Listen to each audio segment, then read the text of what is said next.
मैं Hazra Qureshi SBRS college से YouTube channel पर आप सभी का एक बार फिर से स्वागत करती हूं। और इकोलॉजी के सेकंड पेपर की श्रृंखला में नेक्स्ट क्वेश्चन है आपके फर्स्ट पोर्शन में। कई बच्चों की शिकायत थी कि फर्स्ट पोर्शन के कुछ क्वेश्चन रह गए।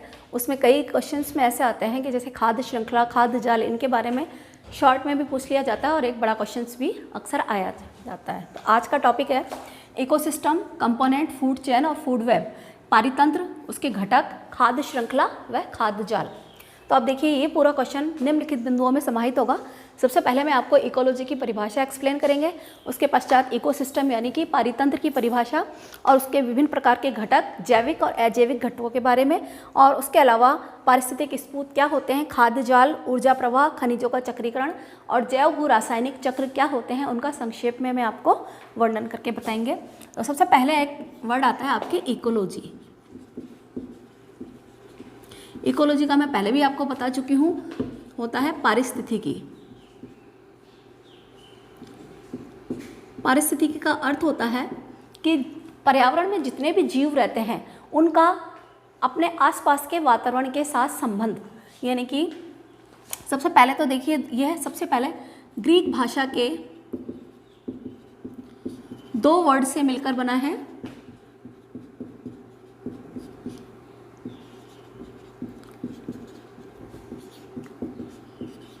ओइकोस प्लस लोजोस या लोजी।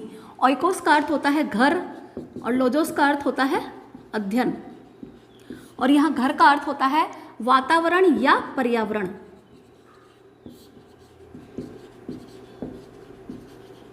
इसका अर्थ हुआ था कि जिस प्रकार वातावरण यानी जीवों के जैविक व अजैविक वातावरण के साथ पारस्परिक अन्योन्याश्रित यानी एक दूसरे पर निर्भर संबंध के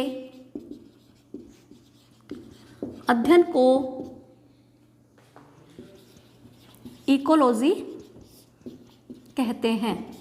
अब देखिए सर्वप्रथम यह है कि इकोलॉजी किससे कहते हैं कि वातावरण और जीवों के पारस्परिक संबंध को।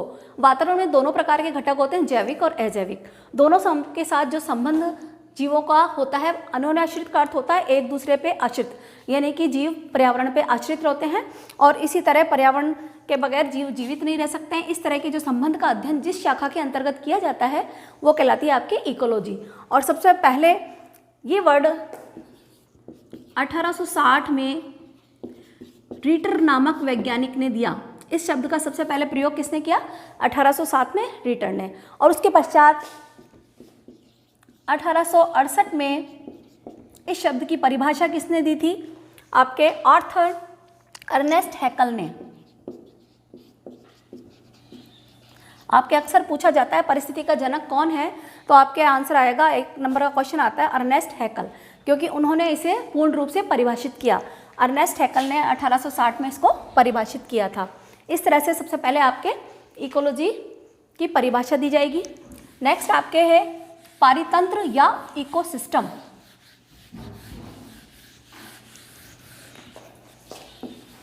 अक्सर क्वेश्चन आता है आपके पेपर में कि पारितंत्र से आप क्या समझते हैं और इसके घटकों का वर्णन कीजिए, या इसके जैविक और अजैविक घटकों के बारे में विस्तृत समझाइए।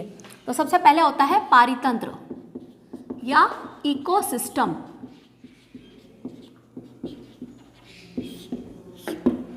अब देखिए इकोसिस्टम क्या होता है। इकोसिस्टम जीवों के जैविक और अजैविक कारकों के समाकलन या एकीकरण से उत्पन्न जो तंत्र होता है वो क्या कहलाता है? पारितंत्र कहलाता है। अब देखिए जीव है तो उनके आसपास मैंने जैसा आपको डेफिनेशन में एक्सप्लेन किया है कि जैविक और अजैविक दोनों प्रकार का वातावरण होता है। तो सबसे पहले पारितंत्र की परिभाषा किसने दी थी? आर्थर टेंसले एक वैज्ञानिक थे। आर्थर टेंसले ने 1935 में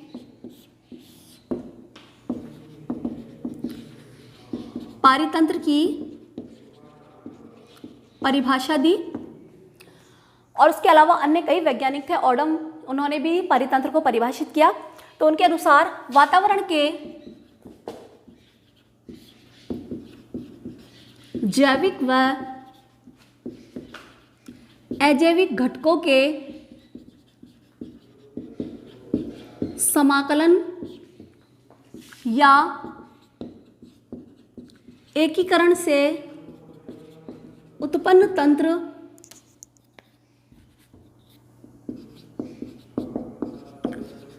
पारितंत्र कहलाता है।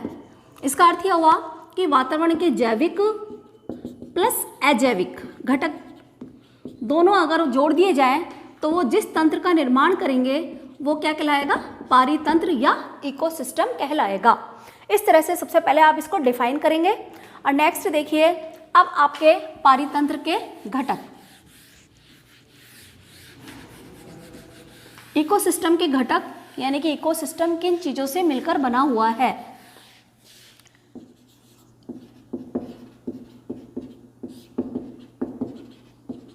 पारितंत्र के घटक या कंपोनेंट।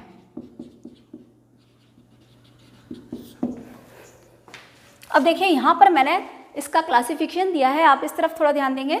इसके घटक कौन कौन से होते हैं क्लासिफिकेशन में, इसके जितने भी पारितंत्र के घटक हैं, जैसा कि मैंने अभी परिभाषा में बताया, इसके दो प्रकार के घटक होते हैं, जैविक और अजैविक। इसका अर्थ होता है बायोटिक और ये होते हैं अबायोटिक। इस तरह से इनको दो में डिवाइड किया गया है। और जैविक घटक, जैविक का अर्थ होता है जितने भी जीवित पदार्थ, सजीव जो पदार्थ होते हैं वो जैविक कहलाते हैं। तो अब ये देखिए जैविक घटक किसमें दो प्रकार के भागों में डिवाइड किया गया है।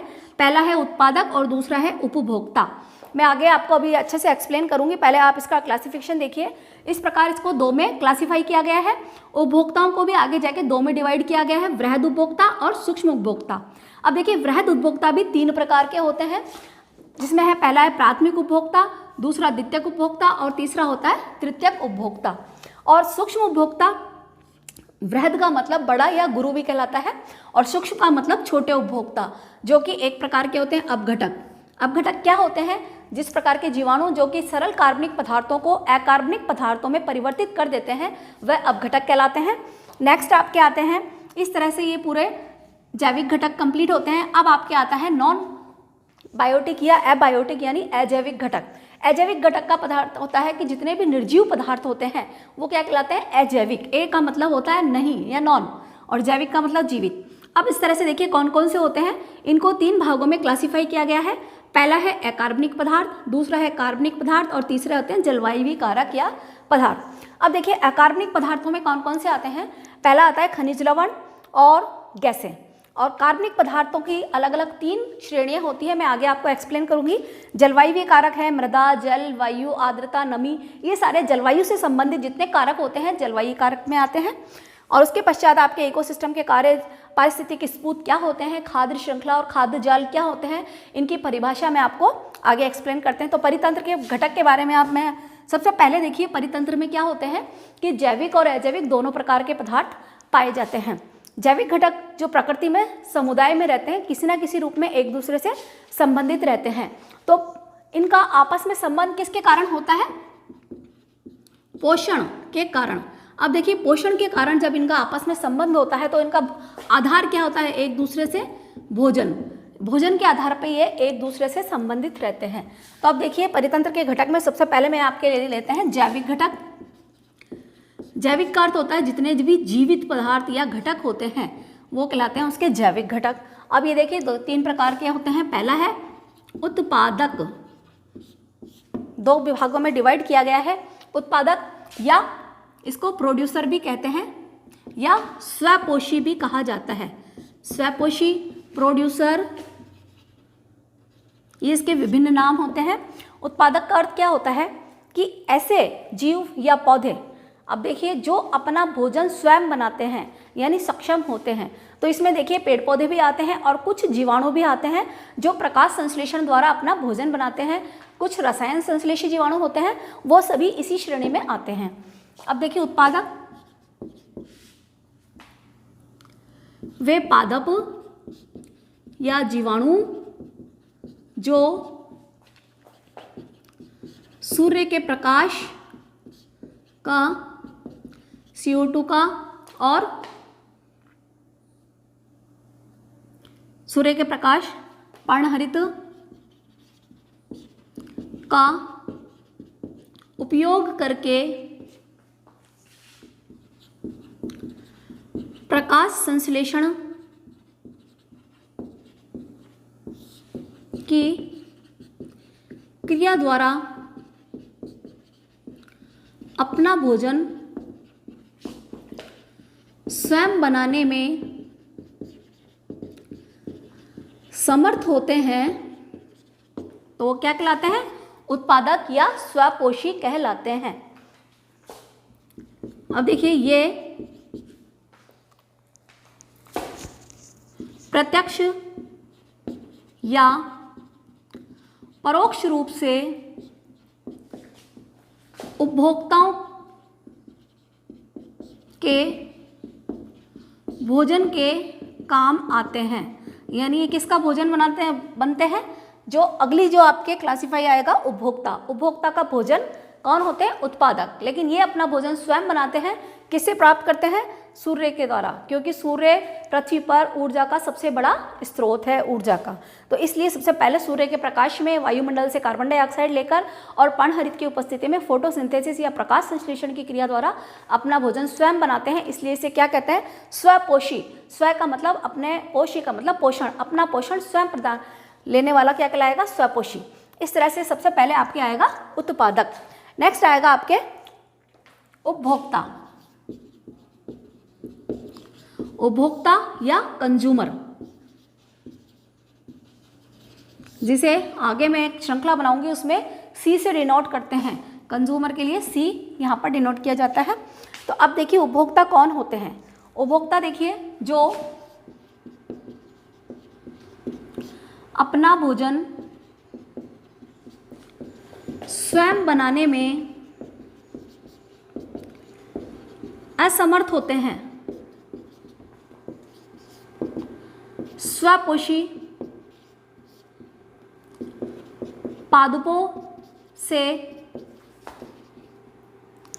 या पादपों पर निर्भर रहते हैं, वो क्या कहलाएंगे? उपभोक्ता। अपना भोजन स्वयं नहीं बनाएंगे और अपना भोजन किससे प्राप्त करेंगे? उत्पादक द्वारा बनाया गया भोजन है, उससे वो अपना भोजन प्राप्त करके ऊर्जा को ग्रहण करेंगे। इस तरह से क्या होता है? उपभोक्ता। अब देखिए उपभोक्ता मैंने आपको बताया 2 प्रकार के होते हैं, वृहद या गुरु उपभोक्ता, जिसे कि मेगा कंज्यूमर्स भी बोलते हैं। अब देखिए गुरु उपभोक्ता, जिसकी मैंने आपको आगे जाके 3 श्रेणियां बताई हैं। पहले होते हैं इसमें प्राथमिक उपभोक्ता या प्राइमरी कंज्यूमर। अब देखिए प्राथमिक उपभोक्ता कौन होते हैं? प्राथमिक उपभोक्ता वो होते हैं जो अपना भोजन किससे प्राप्त करेंगे? जो अपना भोजन पेड़ पौधे कौन थे? स्वपोषी, स्वपोषी से प्राप्त करते हैं। तो इसका अर्थ हो गया वे सभी जीव जो कि शाकाहारी हैं, क्योंकि पेड़ पौधे खाने वाले जीव क्या कहलाते हैं? शाकाहारी। तो यानी कि जितने भी शाकाहारी जीव होते हैं वो इस श्रेणी में आते हैं।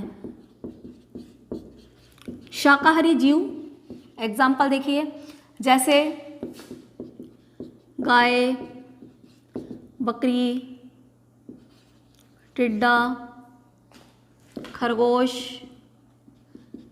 जो कि हरी घास या शाक को और पेड़ पौधों से अपना भोजन प्राप्त करते हैं। ये सारे कौन कहलाते हैं? प्राथमिक उपभोक्ता कहलाते हैं। इस तरह से क्या होता है कि अपना भोजन ये किससे प्राप्त करेंगे? डायरेक्ट स्वपोषी से। और स्वपोषी अपना भोजन किससे बनाते हैं? सूर्य के प्रकाश से। इस तरह से ये एक श्रृंखला चलती रहती है। अब नेक्स्ट आते हैं आपके द्वितीयक उपभोक्ता।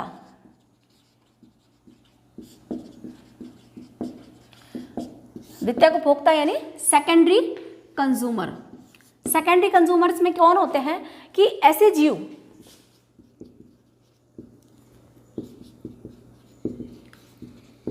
जो अपना भोजन प्राथमिक उपभोक्ताओं से प्राप्त करते हैं।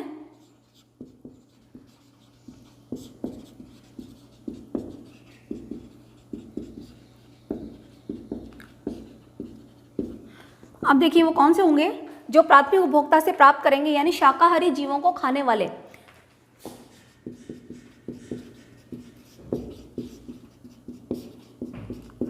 अब ये जीवों को खाते हैं तो क्या होंगे, शाकाहारी जीवों को खाने वाले मांसाहारी प्राणी होंगे ये,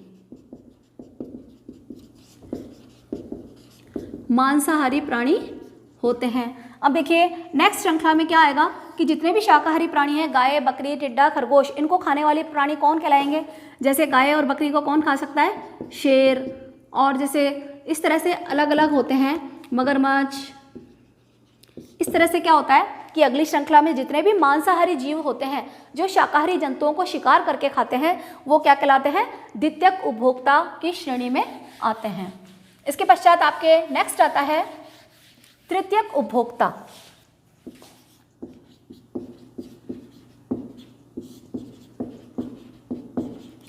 तृतीयक उपभोक्ता यानी कि इसमें धीरे धीरे जैसे जैसे अपने ऊर्जा का स्तर होता है वो धीरे धीरे क्या होता है, अगली श्रेणी तक धीरे धीरे उसका लेवल कम होता जाता है।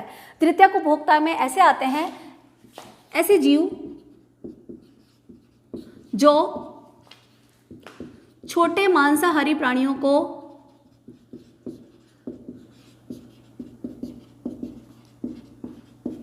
अपने भोजन के रूप में ग्रहण करते हैं।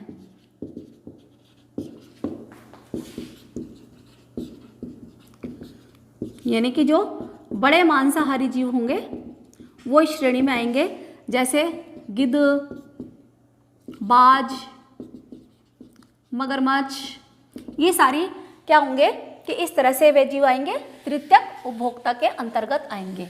अब नेक्स्ट आपके आता है अजैविक कंपोनेंट, नेक्स्ट आपके आएगा सूक्ष्म उपभोक्ता। अभी आपके हो गया था गुरु उपभोक्ता, सूक्ष्म उपभोक्ता। सूक्ष्म उपभोक्ता जैसा कि नाम से पता लग रहा है कि सूक्ष्म यानी छोटे जीव। सूक्ष्म उपभोक्ता में कौन से आते हैं, अपघटक। अपघटक वे होते हैं जो जटिल कार्बनिक पदार्थों को काय में कन्वर्ट करते हैं, सरल अकार्बनिक पदार्थों में कन्वर्ट करते हैं। अब देखिए अपघटक वे जीव होते हैं जो अपने पाचक एंजाइमों द्वारा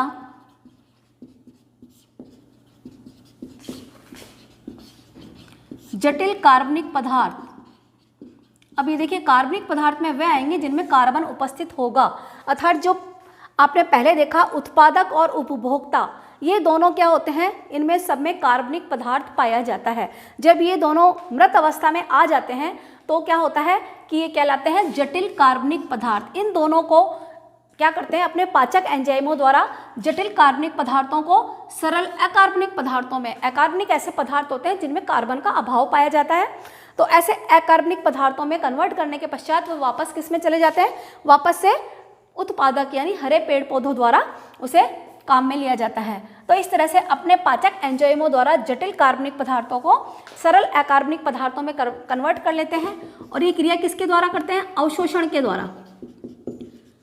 अवशोषण क्रिया द्वारा अपना भोजन प्राप्त करते हैं। अब ये देखिए जब ये जटिल से सरल में कन्वर्ट होते हैं तो इसमें क्या होता है, ऊर्जा का उत्सर्जन होता है। अभी जो ऊर्जा उत्सर्जित हुई है उसका उपयोग किस में करेंगे, ये जीवाणु। अपघटक में कौन से आते हैं, जीवाणु, और जितने भी सूक्ष्म जीव होते हैं जो मिट्टी में पाए जाते हैं, ये सूक्ष्म जीव क्या करते हैं, इस उत्सर्जित ऊर्जा का उपयोग अपनी जैविक क्रियाओं के लिए करते हैं। जैविक क्रियाओं के लिए करते हैं। इस तरह आपके अपघटक इसमें यहाँ पर आपके इसमें कंप्लीट हो जाते हैं। नेक्स्ट आपके आते हैं अजैविक घटक।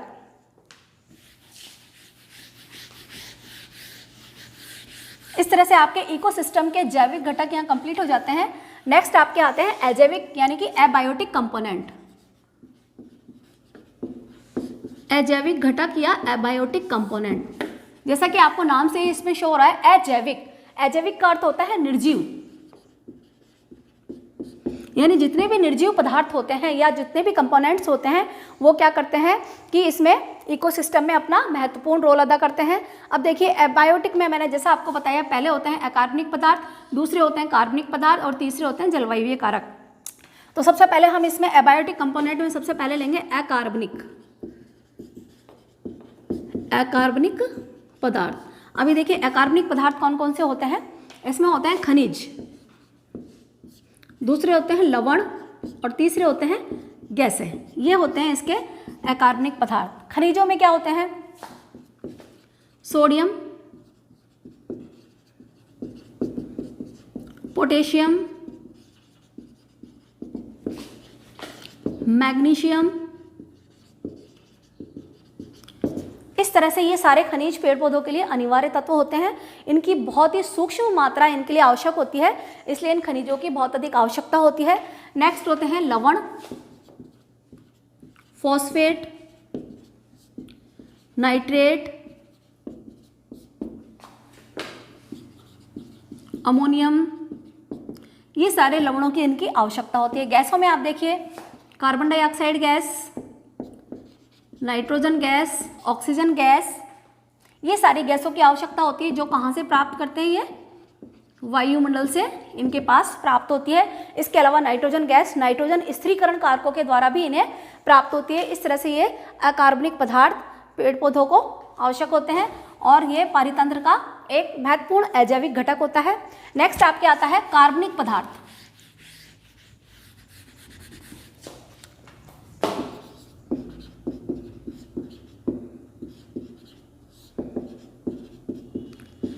कार्बनिक पदार्थ। अब देखिए कार्बनिक पदार्थ का अर्थ होता है ऐसे पदार्थ जिसमें कार्बन पाया जाता है। अब मैंने आपको पहले भी बताया कार्बनिक पदार्थ की 3 श्रेणियां होती है।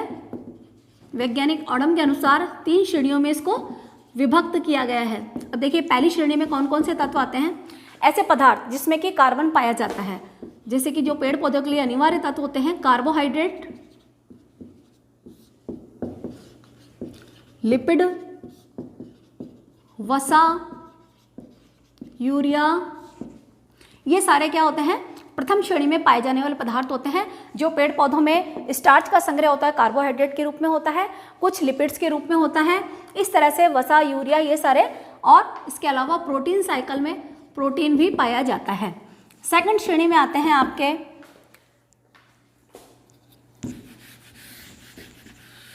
एटीपी। इसका अर्थ होता है एडेनोसिन ट्राइफॉस्फेट। ये जीवित कोशिकाओं में ही पाया जाता है, तो ये सेकंड श्रेणी में रखा जाता है। तीसरी श्रेणी के पदार्थ होते हैं डीएनए और क्लोरोफिल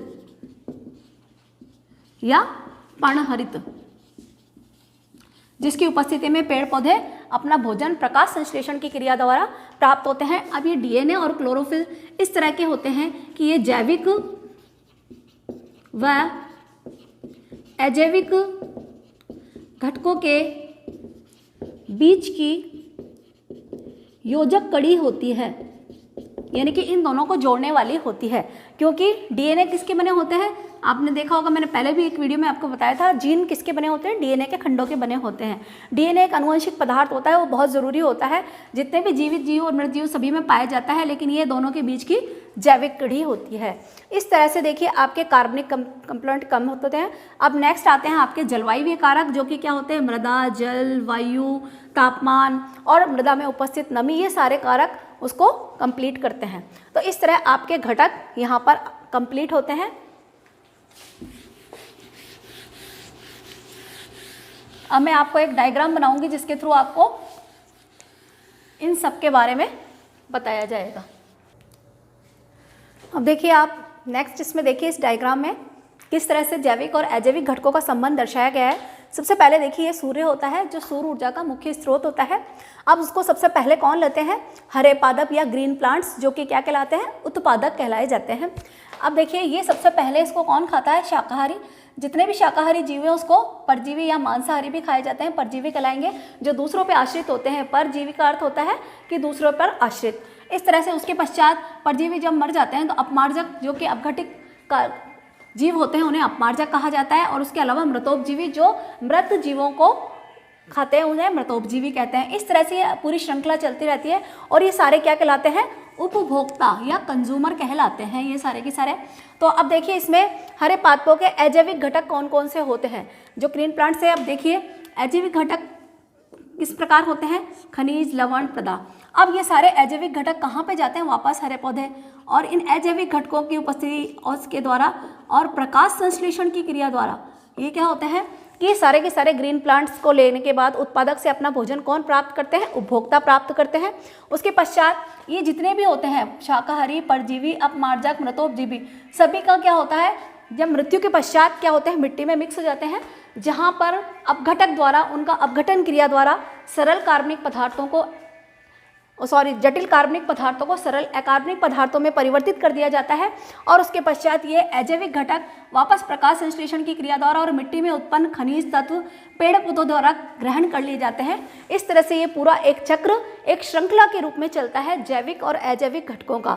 इस तरह से ये पूरे आपके कंपोनेंट्स कंप्लीट हो जाते हैं। नेक्स्ट आपके आता है पॉइंट आता है इकोसिस्टम या पारितंत्र के कार्य। पारितंत्र किस प्रकार कार्य करता है। अब देखिए कार्य करने के इसमें 4 प्रकार हैं इसके। पहला है पारिस्थितिक स्तूप या इकोलॉजिकल पिरामिड्स। अब देखिए पारिस्थितिक स्तूप क्या होते हैं, जब जीवों में ऊर्जा के प्रवाह का आलेखीय निरूपण किया जाता है तो एक त्रिभुजाकार संरचना प्राप्त होती है। यानी स्तूप जैसी संरचना जो प्राप्त होती है, त्रिभुजाकार स्तूप समान संरचना प्राप्त होती है, उसे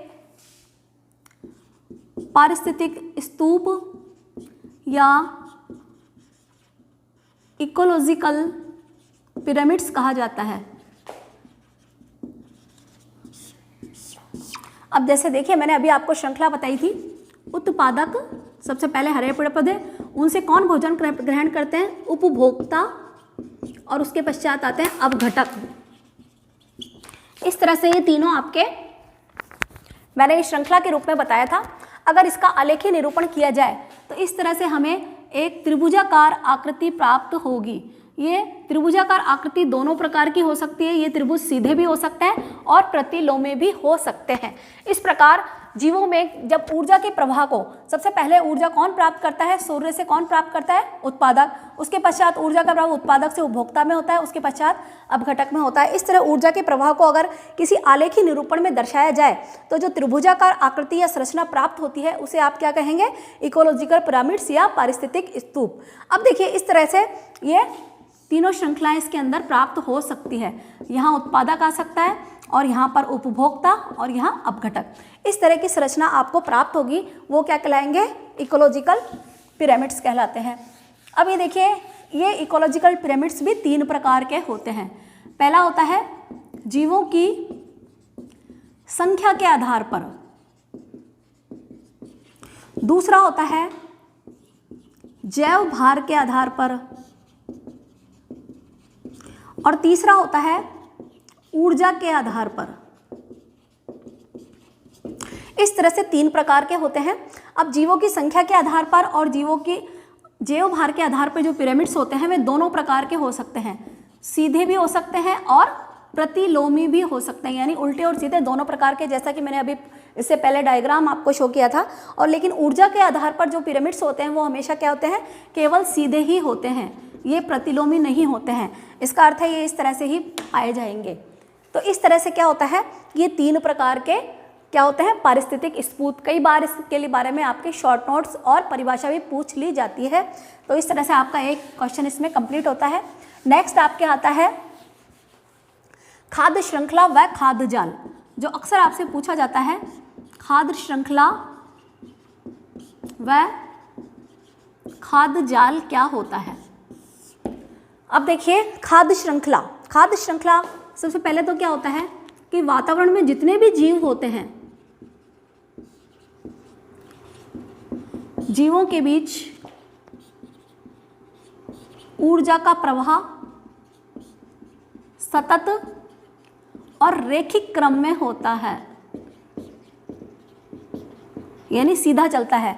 जैसे कि मैंने आपको पहले भी बताया, उत्पादक, उससे ऊर्जा कौन ग्रहण करता है? उपभोक्ता। वो भी 3 प्रकार के मैंने बताया, पहले प्राथमिक उपभोक्ता, प्राथमिक से कौन प्राप्त करेंगे? द्वितीयक, द्वितीयक से तृतीयक, और उसके पश्चात लास्ट में आता है अपघटक। इस तरह से ऊर्जा का प्रवाह एक सीधी रेखा के क्रम में होता है। तो अब ये देखिए कि जब जीवों की एक श्रृंखला, जिसमें जीवों के खाने व खाए जाने वाले जीवों की पुनरावृत्ति होकर एक ऊर्जा प्रवाह की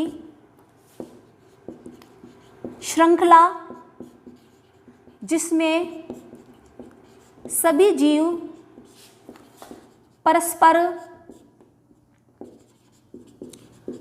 अन्योनाश्रित, यानी एक दूसरे पर निर्भर अन्योनाश्रित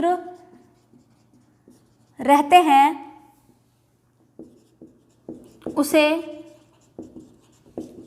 खाद्य श्रृंखला कहते हैं। यानी वातावरण में सबसे पहले आप देखिए कौन से होते हैं? उत्पादक, जो कि सूर्य के प्रकाश, कार्बन डाइऑक्साइड और पर्णहरित की उपस्थिति में क्या करते हैं? अपना भोजन का निर्माण करते हैं। अब जो भोजन जो निर्माण हो गया, उससे जो ऊर्जा उत्पन्न होती है, उसका उपभोग कौन करते हैं? उपभोक्ता। फिर उपभोक्ता से उत्पन्न जो पदार्थ होते हैं, उस ऊर्जा का उपभोग करते हैं अपघटक। इस तरह से एक रैखिक क्रम में चलता है, और ये सारे उत्पादक और उपभोक्ता और अपघटक एक दूसरे पर परस्पर निर्भर रहते हैं। तो ये जो पूरी श्रृंखला जीवों के खाने वाली और उन जीवों को खाने वाले जो जीवों की एक श्रृंखला की जो बार बार पुनरावृत्ति होती है, वो एक पूरी श्रृंखला कहलाती है। उसे क्या कहा जाता है? खाद्य श्रृंखला कहते हैं। अब देखिए खाद्य श्रृंखला में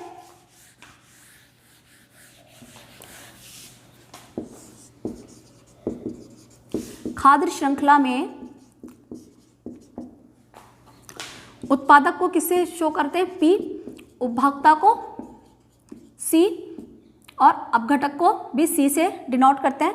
अब इसमें जो प्रत्येक जो ऊर्जा स्तर होता है, उसको अपन कड़ी भी कह सकते हैं, ऊर्जा स्तर भी कह सकते हैं, या फिर उसको आप पोषण स्तर, जिसे कि ट्रॉफिक लेवल भी कहा जाता है। अलग अलग प्रकार के पोषण स्तर पाए जाते हैं। अब देखिए सबसे पहले उत्पादक, उसके पश्चात क्या आता है आपके? उपभोक्ता, जो कि इसमें प्राथमिक को कौन कहते हैं? द्वितीयक, और द्वितीयक को कौन कहते हैं? तृतीयक, और उसके पश्चात आता है अपघटक। तो अब इस तरह से देखिए एक पूरी खाद्य श्रृंखला है। अब यहाँ पर अगर उत्पादक को अपन क्या माने? प्राथमिक उपभोक्ता माने, तो इसको कंज्यूमर 1, इसको कंज्यूमर 2, इसको कंज्यूमर 3, इसको 4, इसको 5, इस तरह से इसको करेंगे। अब देखिए ये क्या कहलाते हैं? ट्रॉफिक लेवल, यानी पोषण स्तर। उत्पादक तो अपना भोजन स्वयं उत्पन्न कर रहे हैं, इसलिए यहाँ पर क्या आएगा? T1 ही आएगा। यहाँ T1 का मतलब होता है ट्रॉफिक लेवल फर्स्ट, या ऊर्जा स्तर प्रथम। ऊर्जा स्तर प्रथम, यहाँ T2, यहाँ T3, यहाँ T4, यानी ट्रॉफिक लेवल यानी पोषण स्तर अलग अलग पाए जाते हैं। इस तरह से इसको खाद्य श्रृंखला को प्रदर्शित किया जाता है। अब नेक्स्ट आपके आता है खाद्य जाल।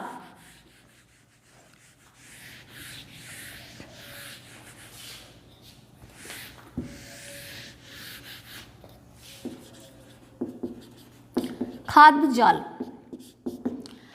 अब देखिए वातावरण में विभिन्न प्रकार के जीव पाए जाते हैं, उनमें आपस में परस्पर अन्योन्य संबंध पाए जाते हैं। तो जब विभिन्न खाद्य श्रृंखलाएं आपस में जुड़कर जाल समान संरचना बना लेती हैं, जिसमें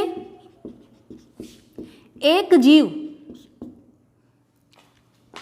दो या अन्य अधिक जीवों से अपना भोजन प्राप्त करता है उसे खाद्य जाल कहते हैं। अब देखिए, विभिन्न प्रकार की खाद्य श्रृंखलाएं आपस में जुड़ जाती हैं, सीधी ना रहकर एक जाल संरचना, जाल जैसे स्ट्रक्चर बना लेती हैं, तो उसे हम क्या कहते हैं? खाद्य जाल। क्योंकि इसमें एक जीव दूसरे से, केवल एक से ही भोजन नहीं प्राप्त करता, उसके लिए भोजन के अन्य विकल्प भी उपस्थित होते हैं, तो उसे बोलते हैं आप खाद्य जाल। अब जैसे कि हरे प्लांट्स हैं, हरे पादप हैं, अब उसको देखिए, खरगोश भी खा सकता है, टिड्डा भी खा सकता है, और दूसरे बकरी भी खा सकती है, हिरण भी खा सकता है। अब यानी कि यहाँ पर खाद्य श्रृंखला में ऊर्जा स्तर पहला है। अब इसकी ऊर्जा को आप 2 जने प्राप्त कर सकते हैं, केवल एक जना प्राप्त नहीं कर रहा है।